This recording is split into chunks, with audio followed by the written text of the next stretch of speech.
So I'm going to start my presentation today, not with my words, but with the words of a former comfort woman, to talk a little bit about her experience and how that is emblematic of the comfort woman experience throughout we call today the Indo-Pacific or Japan's occupied territories. You all know that the Japanese overran the Dutch East Indies by March 8, 1942. Shortly after that, they rounded up the Dutch citizens who had been colonized what is now Indonesia for already 300 years. And they took the men, they sent them to the Thai-Burma Death Railroad.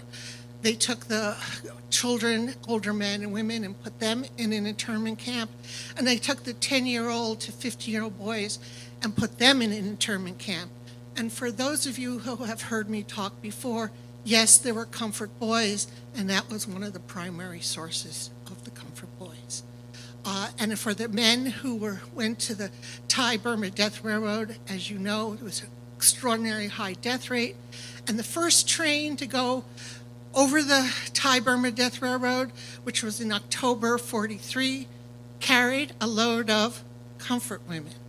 So with that note, I'm going to let Jan Ruffel-Hearn, she's a Dutch woman who ended up in Australia, and she passed away a number of years ago, and she was a personal friend.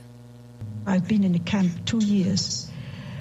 They gave an order that all the young girls from 17 years and up had to line up in a compound.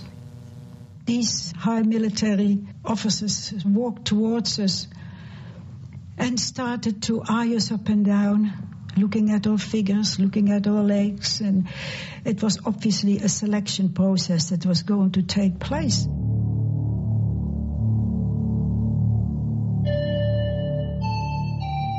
We were forced onto this open truck and just driven away in this open truck as if we were cattle. And I remember we were so scared, we were all clinging, to our little suitcases and clinging to each other. And the truck stopped in front of a large Dutch colonial house. And we were told to get out. When we got into the house, we were told we were there for the sexual pleasure of the Japanese military. In fact, we found ourselves in a brothel. It was a brothel. And, our whole world just collapsed from under our feet. And we started protesting straight away. We said that we were forced into this, that they couldn't do this to us. Had no right to do this. It was against the Geneva Convention. And that we would never do this. But they just laughed at us, just laughed. I mean, they said they could do with us what they liked. We were given flower names, and they were pinned on our doors, I can't remember my Japanese flower name. I just didn't even want to know about it. They started to drag us away one by one. And I could hear all the screaming coming from the bedrooms, and you just wait for your turn,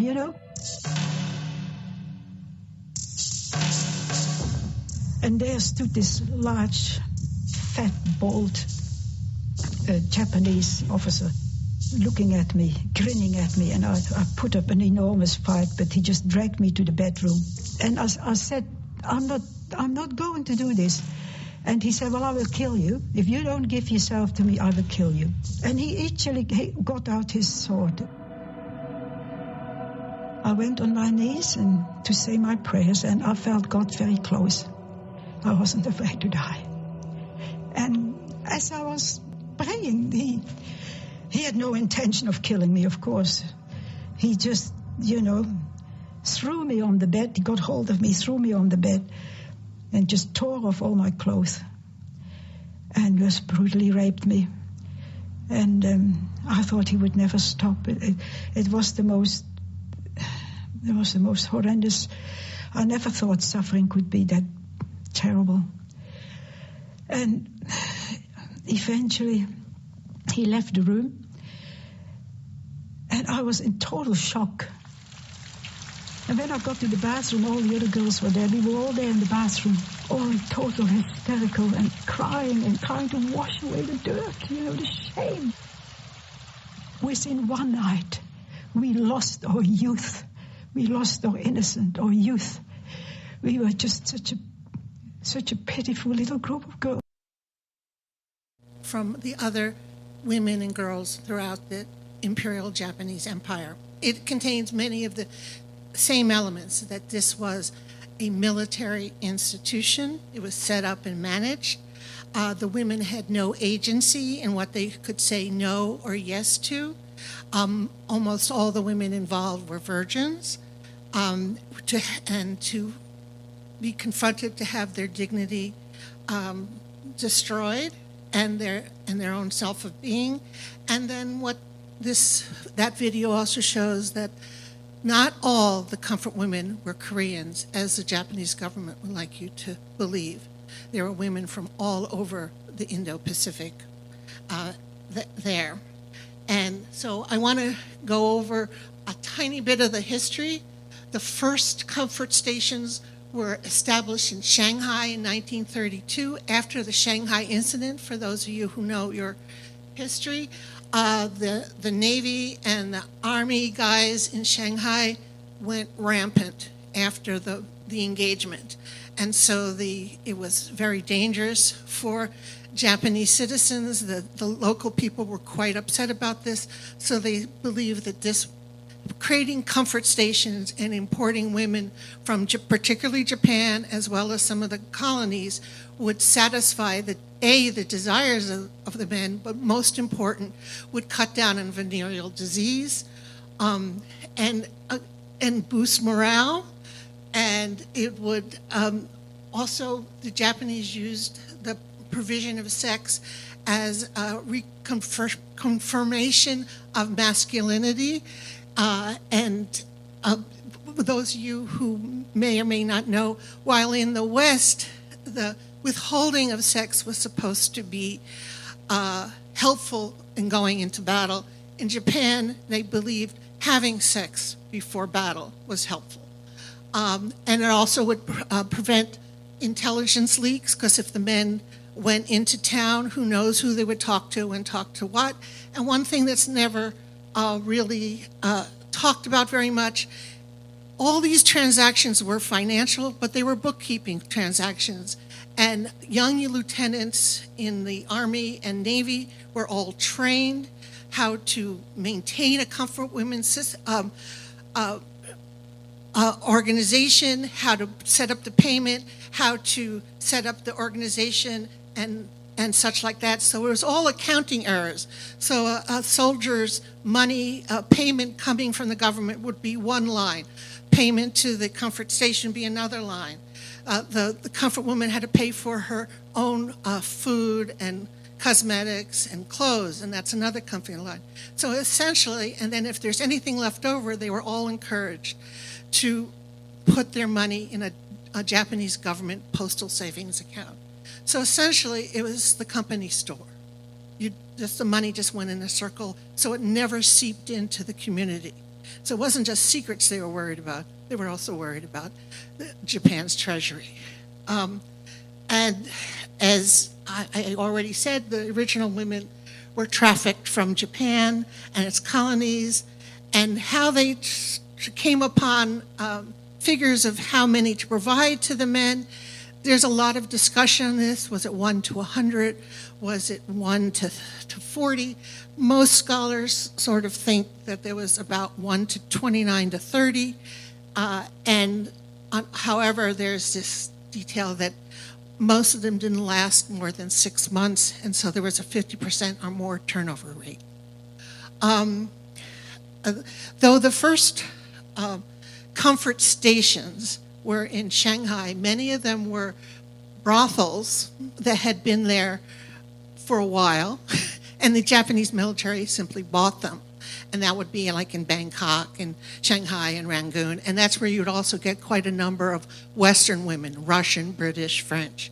But generally, this is what a comfort station would look like. It was very stark, very minimal. No, it's very industrial. It is not meant to be a brothel that you conjure up in your mind, in the Western mind, of a sort of a fanciful, romantic, civilized place where men and women frolic. No, this was 20 minutes at a time. This is just utilitarian. It is sort of, some people have compared it to sort of industrialized rape. And the women had limited ability to leave. They had limited ability they could not say no to what the soldiers wanted, and they could not say no to if the soldier wanted to carve on them, use other devices on them, or to pretty much do whatever they wanted in their 20 minutes. Now, there were, of course, different prices, whether you had a Japanese woman versus a Korean woman versus a local woman. There were also different prices and times for soldiers, non-commissioned officers, and also colonial authorities. So it depended on the time of day, and some women, it is said, is reported, could take in unwillingly 30 to 50 guys an evening. So you found these, it became a necessary provision. It was a military provision. It was like putting Taco Bell on base, essentially. And you found them wherever there were Japanese soldiers. And as I've already said, they regulated finance, the over-operation, and the trafficking. Because you couldn't go anywhere in the empire unless you had travel documents. So where would these women get the travel documents? They didn't go to the passport office. They went to the military.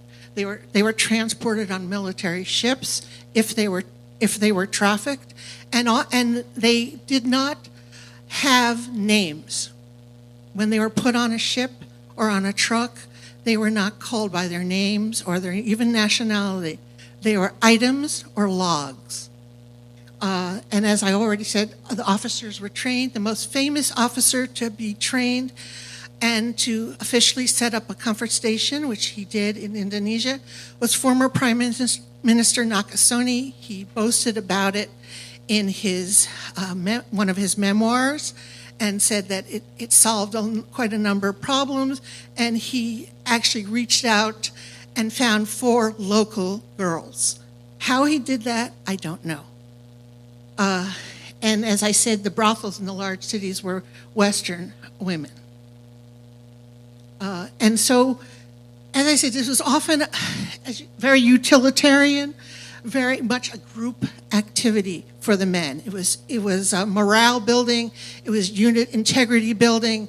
It was proving that you were man enough to face battle. And this was this is one of the few pictures that exists, and this is one of, but fairly typical of what people saw. And as I already said, this was, as the war went on, there were enough colonial women, meaning Taiwan or Korea, and clearly not enough Japanese women. And then it became a very fluid definition of what a comfort woman was. So formerly, it should be a trafficked woman from one of the colonies who was recruited by most likely a local recruiter in response to a requisition from the Japanese Navy or the Japanese Army. Sometimes you will see in reports about the comfort women, they say that the comfort woman was an institution of the Japanese Army. No, it was an institution of the Japanese military, Navy, and Army. And so the definition, as they needed to widen the pool of women, was how do you acquire local women? Sometimes it's you can pay for them. Sometimes you can threaten for them. Sometimes they were simply snatched off the street or the paddy field. So it became looser and looser as the war went on. And so that's why how many comfort women, or that if you do the 1 to 30 number, you should come up with 90,000 with some replenishment. But if you look at China, if you look at the randomness of the acquisitions of women, if you look at the idea of transactional relationships where someone needed quinine, someone needed to feed their children, and so every afternoon they would go to a certain section of the internment camp and do what they had to do and got the food for their children that they needed. So, like, I had one conversation, interesting enough, on Rosh Hashanah, that in the Dutch East Indies, the Japanese segregated the Jewish Dutch from the Christian Dutch. And there was a particular researcher who focuses on that. So I asked him, did any of these women become comfort women? He sighed and said, well, never that, but they did become girlfriends. And then one of the more interesting, before I get to that, as you can see, this is the traditional map of the empire. But this is just the beginning of research. Research has been going on since 2005, when the Women's Active Museum in Tokyo, which was put together by Japanese feminists as well as Japanese Christians, with a particular involvement of the Catholic Church, where these stations, from different memoirs, writings, to some documents that they could find, have popped up. And so, as you can see, everywhere. But one thing that is not really noted very well on this map is this issue, that many of the women were brought literally to the front line, where during the day they would cook, they would clean, they would take care of the ammunition and the guns and do all the heavy lifting. And then at night, they had to do other heavy lifting. And in fact, they would set up special tents for this to happen. So it was not unusual that these women got killed when the men got killed, or when the men retreated, they were abandoned or murdered. So this is, I thought, was a good picture. And then these women, frankly, had, as I said, no agency. They were definitely subject to disease. They were forced to have abortions. They were sterilized. They were starved. They could be used for any form of physical abuse. They were tortured. If they tried to leave, they were threatened with death. And there was a great use of drugs to keep the women docile.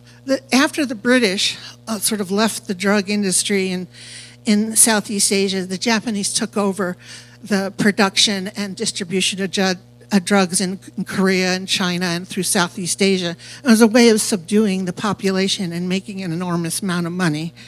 And a lot of the Japanese Class A criminals who didn't get indicted had originally got their money from drug distribution. So because of being sent to the front lines, maybe 75% or more of the who would be defined as comfort women died in one way or another. And what ended up happening, the system did not stop rape. Because it was a system and an institution, it defined rape as a norm. It made it okay. If the provision wasn't done by the military, well, why can't we just, we're the occupiers, why can't we just get it off base? And this is a famous picture of a colonial house about 50 miles outside of Manila. And in this village, the Japanese overran the village, killed all the men, and then took all the women to, this was supposed to be a garrison headquarters. And the women had to cook, clean, take all the provisions that had been looted from the village, and then there was a mass rape followed that. And after that, it became sort of a comfort, still the garrison, but a part of it was a conversation, and this was one of the few buildings that's left, and there's a movement to try to get it preserved. So I'm trying to think if I'm forgetting anything, but it is quite a grim system. So it became, as I said, a privilege. That it was an expectation, whether that was by transaction, whether that was by formal setup of a comfort station, or informal. So the takeaways you should get, at least be introduced to in this presentation. The Japanese called the comfort women yanfu, and that literally means comfort women. But Japan also had a system of licensed prostitution. That's a different name. That's yujo. And just by having that linguistic distinction shows that they were not the comfort women were not licensed prostitutes.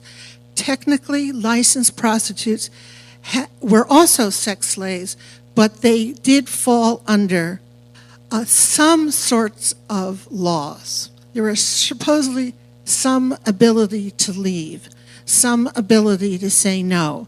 However, almost all the licensed prostitutes were illiterate, and the lowest rung of society, their ability to protect their limited rights was next to nothing. So in many respects, they weren't different from the military comfort women. It's just that they weren't trafficked to the front. And then, as we know, starting in the 1970s, and part of the reason this was a silent issue until starting in the 80s and the early 90s, that we didn't until the 1970s understand that rape is not about sex, but about power.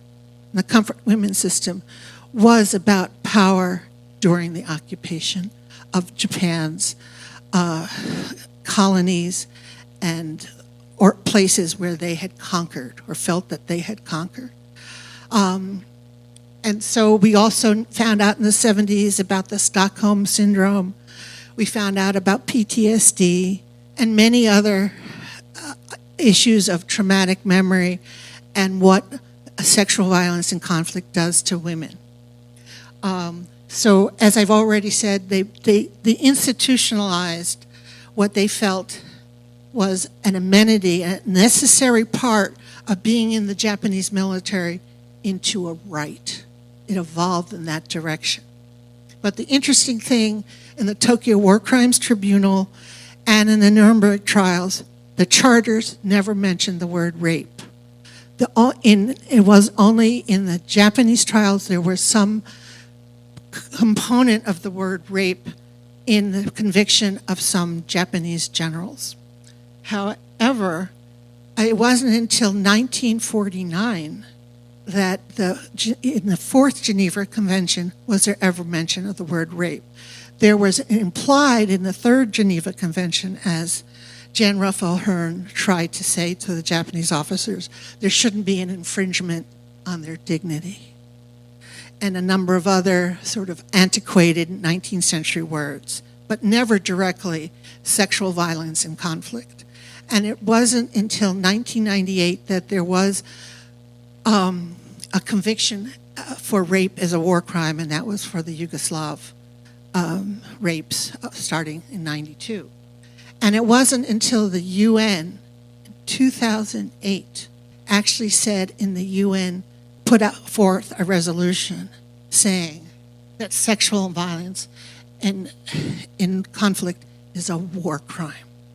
And it wasn't until 2 months ago that the age of consent in Japan went up from 13 to 16, and that the definition of rape was not giving your consent. Very hard to convict anyone of rape in Japan before 2 months ago. So think of these women in your heart and think of the survivors with incredible fortitude and strength that the ones who survived. Thank you.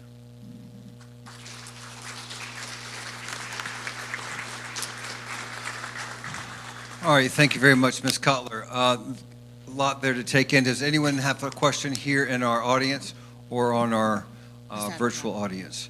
I have a question up here in the front with Wayne. Yeah, so it's actually something that I've been talking about with some folks for the last couple of weeks, and you're a perfect speaker to maybe answer this.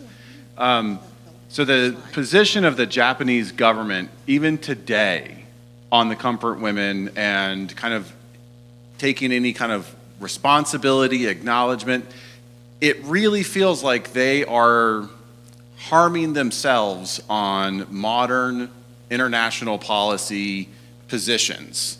Yes.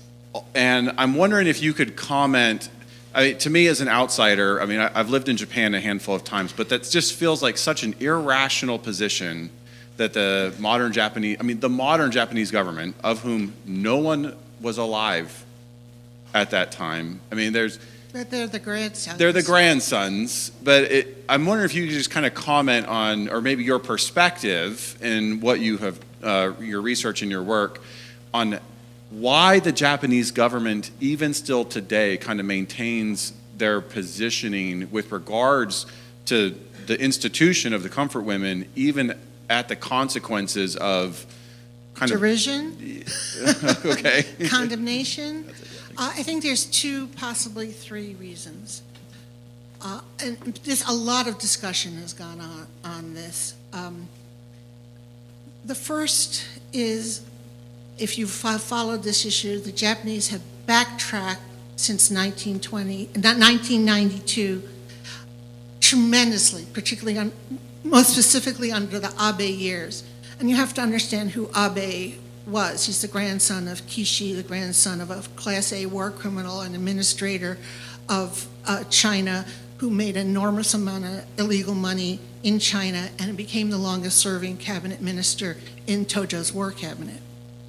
Okay, so they have a notion of their power, and the people who support them have very old-fashioned, very nationalistic ideas of Japanese history and what the Japanese military did and did not do. They swear that all the comfort women are lying Korean whores, and that the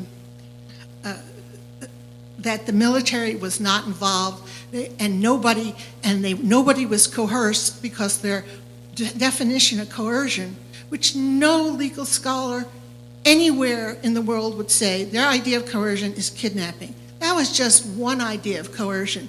Jan Raffahearn basically had a gun to her head. She knew that her mother and her two sisters were back in the camp, and as much as she fought, she knew it wasn't going to go well for anybody.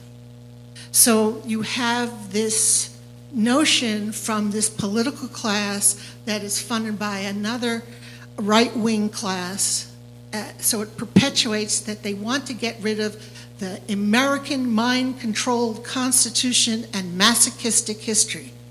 And under the Abe government, they have completely done away with the Kono statement, which is the semi-apology, and then I'm going to explain the word apology, to the comfort women, and that was in 1993, basically admits that the Japanese government was involved, Japanese military was involved in the system. How is a little unclear, but the dignity and honor of the women was besmirched. And then you have then as we ended up in 2015, the one official apology of the Japanese government for the war was watered down. So all the quotes of learning from history, having a feeling of remorse, things like that have all been stripped out of the apology. And the only thing that's said now is that we feel a great sorrow for all the people who gave their lives for the current prosperity of Japan. That's a different statement. So it has to do with politics and money and that gets into number two, the men who lead Japan. They are living 50 years ago. No one told them about rape is about power. No one told them about the Stockholm Syndrome. No one told them that they've had their diplomats not always signing on. That's a whole nother conversation in the UN about sexual that the number one, that one of the 4 pillars of American foreign policy is women's rights and trying to combat sexual violence in conflict. And so that gets into sort of the so you have these backwards men which seem to unwilling to learn. And then you have the US government, which has the ability to tell the Japanese, you're our ally. This is our pillar of our foreign policy, and has been for quite a while. The 2008 UN resolution was introduced by no one less than Condoleezza Rice as Secretary of State.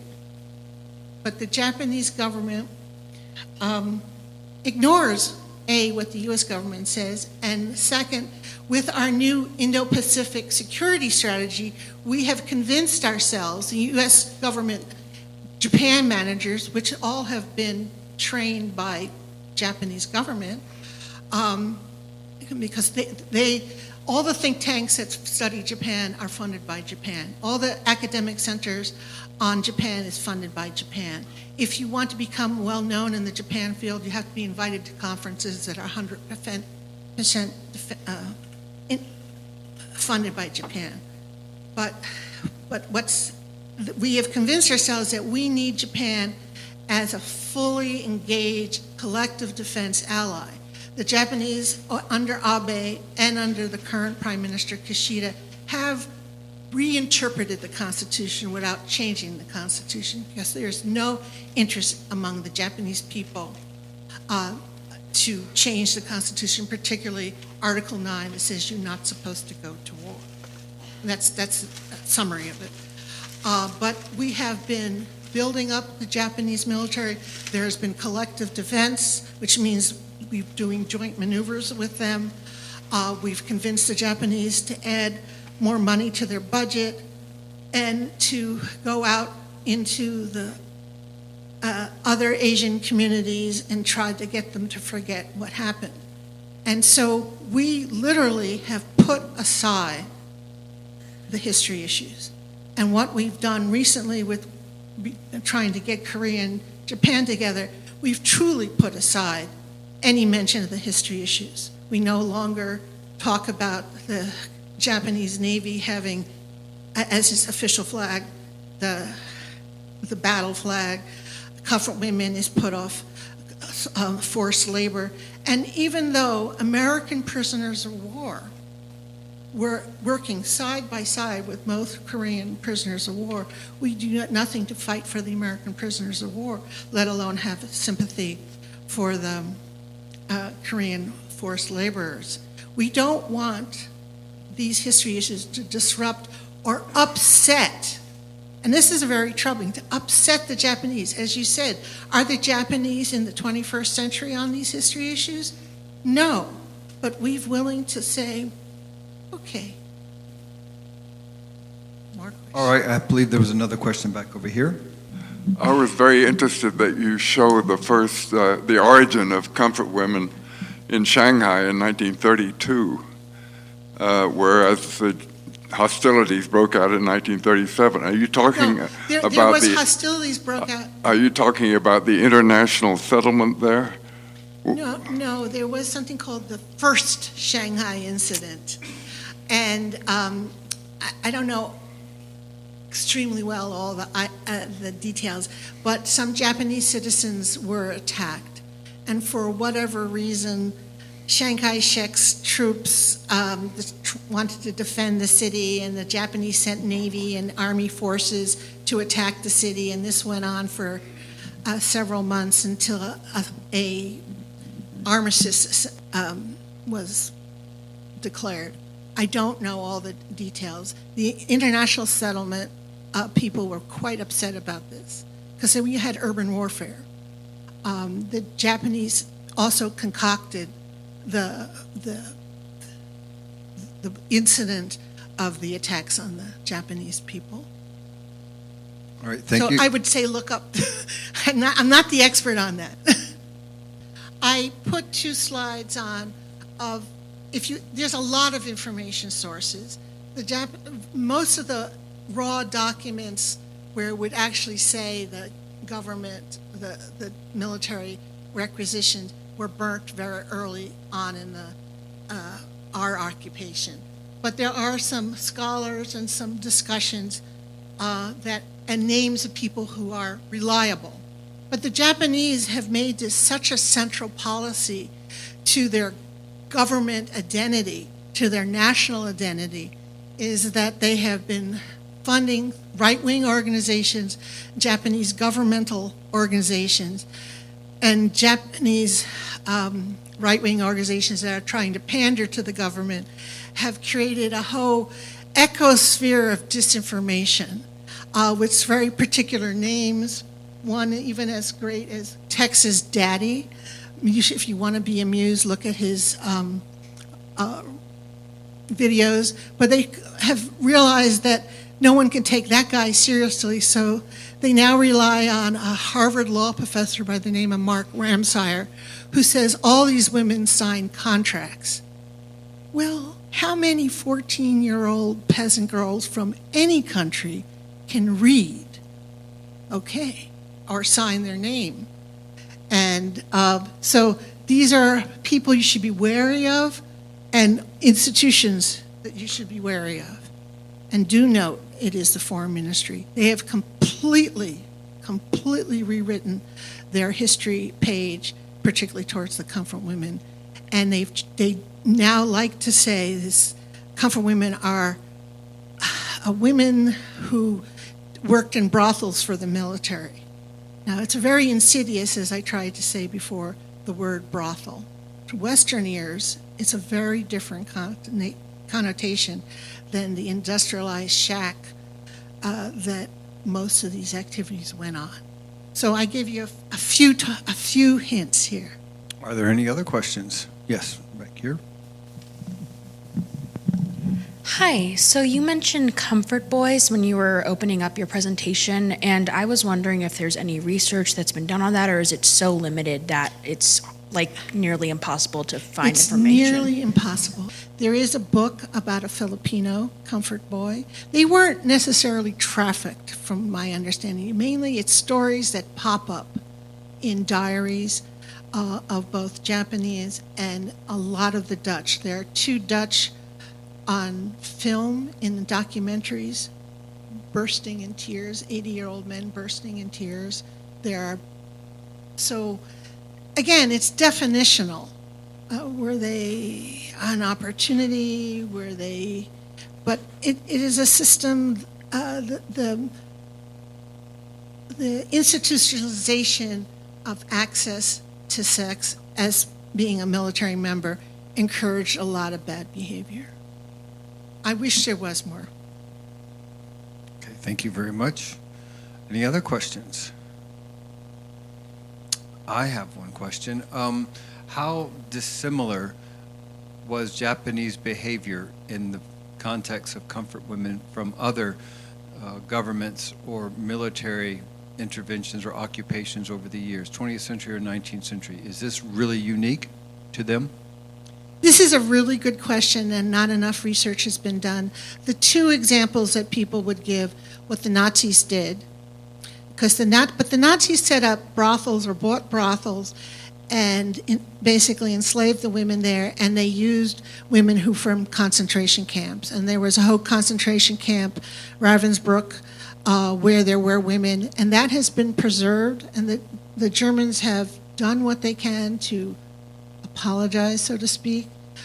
They've done what they can to preserve the history and get a discussion going. There is no preservation in Japan. There are almost no monuments.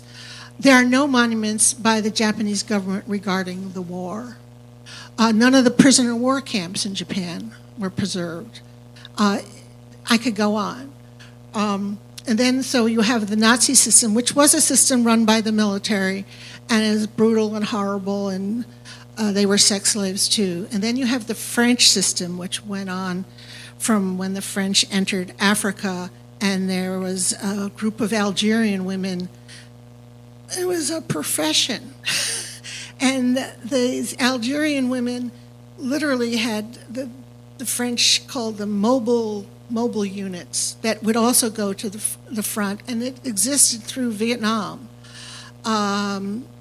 There seemed the French military, to some extent, managed these, obviously the transportation and the provision of food and such like that, but they didn't necessarily recruit the women, and they didn't necessarily organize the women. And it never quite, the women had a lot of agency, which didn't happen with the Germans or definitely the Japanese, but this is an area that needs a lot more research. Thank you very much. We have time for just one more question. If someone would like to ask one last question, Dr. Lee here in the front, please. I just have a quick questions. We were talking about the German army and the Japanese army. I just wonder, the differences between Germans and Japanese. So generally speaking, we believe that there's a racial issue during World War II.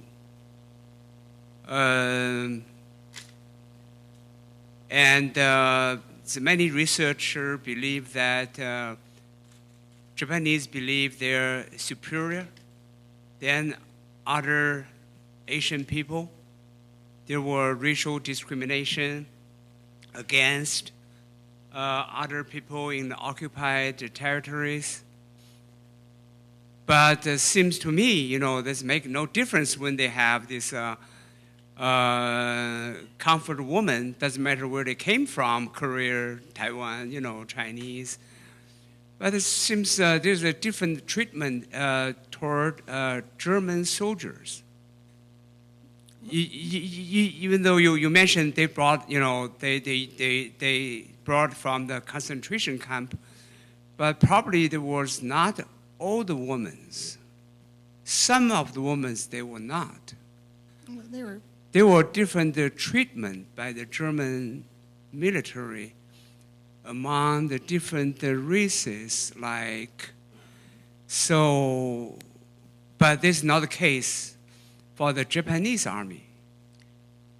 I'm not quite sure how to answer your question. They did have different lower prices for Korean women and Chinese women, and the lowest were the local women. Right. So they had a sense of that. And with the Germans, though there was very strict racial laws, there was some kind of guilty pleasure in having a Jewish female slave.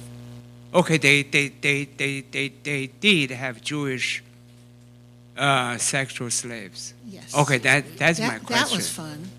That's my question, because that's in the case of Pacific War, the atrocities, rape seems just anywhere. Right. Well, but the for Germans the did war that too. in Europe seems there were some kind of the differences here. Well, in the formal German, whatever they called them, I don't know what the name was, they had women of all nationalities, but the most accessible were the women in the concentration camps. And the majority of those were Jewish, though there were also gypsies and leftists and anyone who got in the way. Well, Ms. Kotler, if you would just stay here for a moment, maybe I'll thank Ms. Kotler for her presentation.